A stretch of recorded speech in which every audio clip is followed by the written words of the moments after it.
Corona महामारी ने दुनिया भर के समीकरण ध्वस्त कर दिए हैं। कई अहम देश आपस में टकराकर तबाही के कगार पर हैं और इस खतरनाक कोरोना संक्रमण को रोकने के लिए मोदी सरकार ने देश भर में 17 मई तक की लॉकडाउन की घोषणा की है। इस बीच सरकार के वरिष्ठ मंत्री नितिन गडकरी ने पब्लिक ट्रांसपोर्ट को शुरू करने को लेकर बड़ी बात कही है। राष्ट्रीय राजमार्ग एवं परिवहन मंत्री नितिन गडकरी ने कहा है कि बहुत जल्द ही पब्लिक ट्रांसपोर्ट सेवाओं को चालू किया जाएगा। इसके लिए सोशल डिस्टेंसिंग को ध्यान में रखते हुए केंद्र सरकार गाइडलाइंस तैयार कर रही है।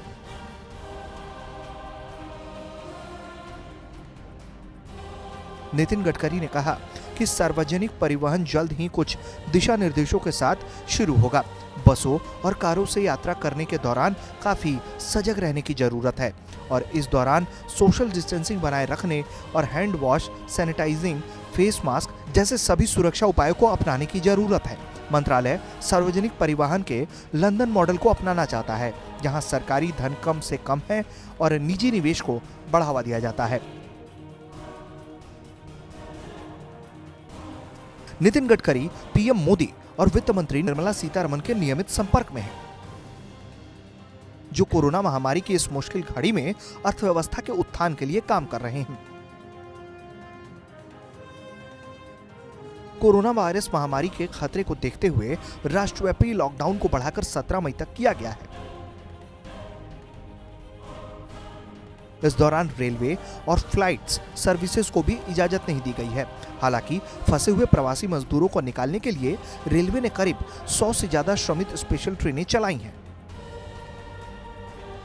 कोरोना वायरस आउटब्रेक की वजह अर्थव्यवस्था में संकट की स्थिति है और देश इसे एक नए मौके के रूप में देखता है,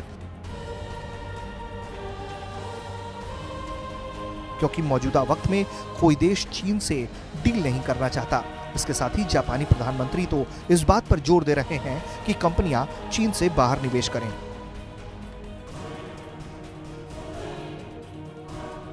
ऐसे में भारतीय अर्थव्यवस्था को बूस्ट किया जा सकता है।